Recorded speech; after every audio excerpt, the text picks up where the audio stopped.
We're sat here, Laura, and it's after your first ever marathon. How did you feel about running a marathon before you signed up? Scared to death. Like I was a total novice, rookie runner. Like I'd run a charity race for life, 5K max, and probably even walked a lot of that. I wasn't massively into running. So I was totally going at it from like ground zero. And what made you decide to sign up to a marathon? It was my 30th year. I wanted a challenge. I think I was also duped into the atmosphere from going to watch Gal's friend run it in October.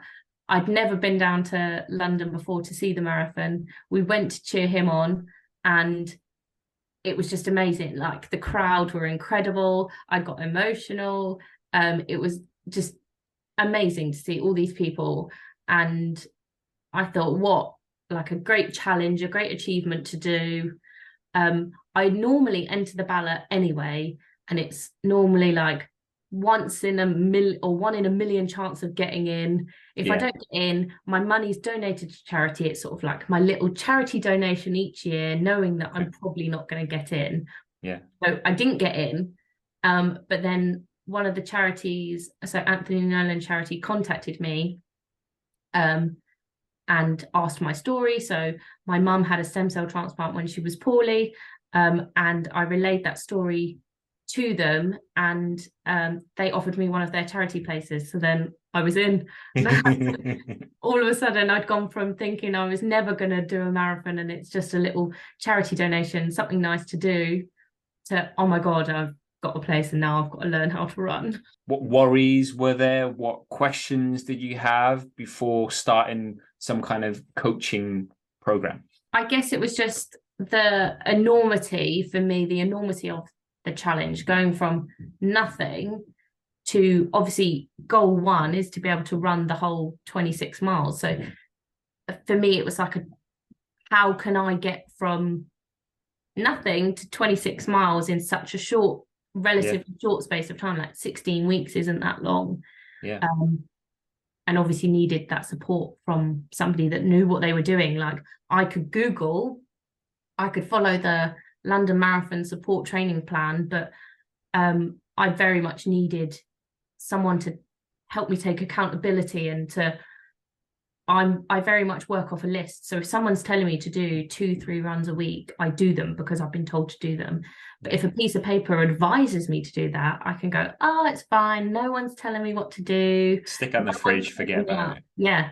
What actually happened when you started the coaching with me? Like, what was your first experience of the coaching? I guess like the routine of getting the 2 or 3 runs in a week and having like the plan, I guess the long-term plan that I could see each week we were increasing the sense of achievement, that each week we were getting further and further in terms of distance or time and getting closer and closer to running quite long distances. Felt like probably the first time like I'm a proper runner, like I've done it.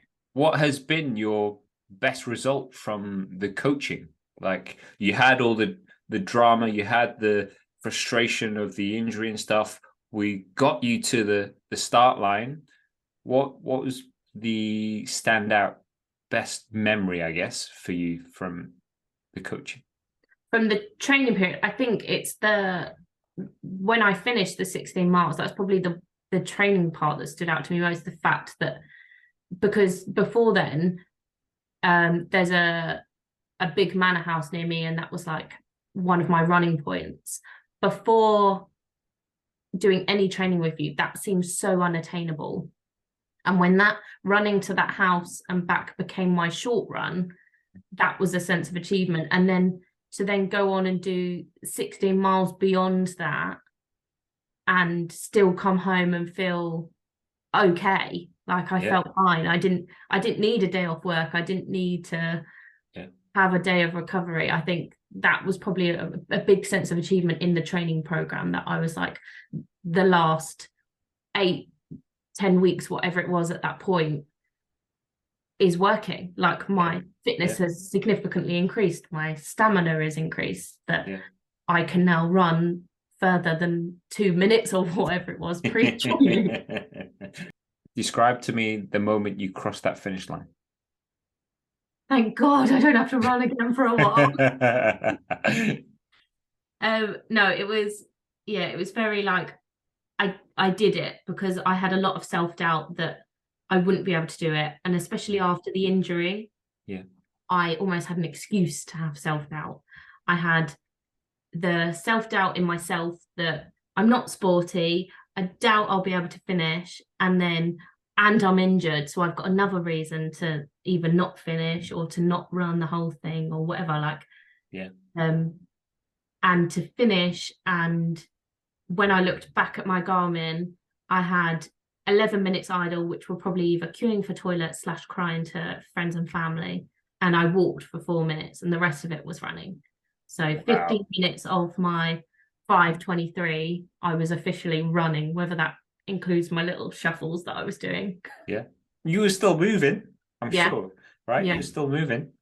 So great sense of achievement and pride, I guess, in that unsporty Laura actually ran a marathon. Would you recommend getting coaching with me? And if so, what would you say? Yes, absolutely.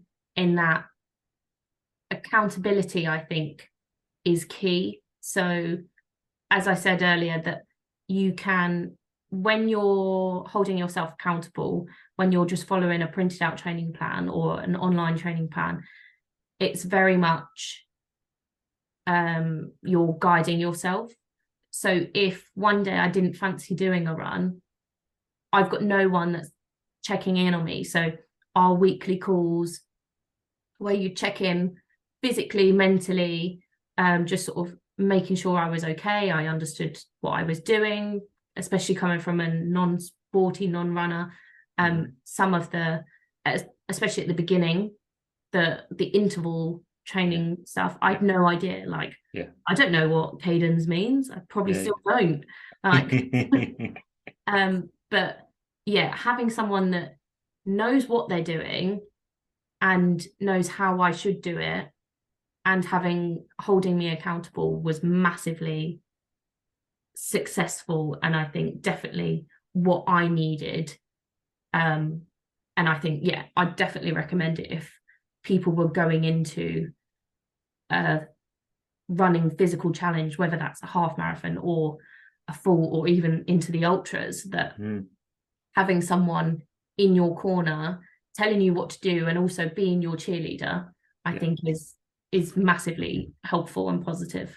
Is there anything else that you think is important that people would need to know before signing up to coaching? One perhaps thing that surprised me is that it's not as time intensive and labor intensive as I thought. I was anticipating by signing up with a coach, I'd be doing something every day. I'd be almost overwhelmed with how much I was going to be guided to do.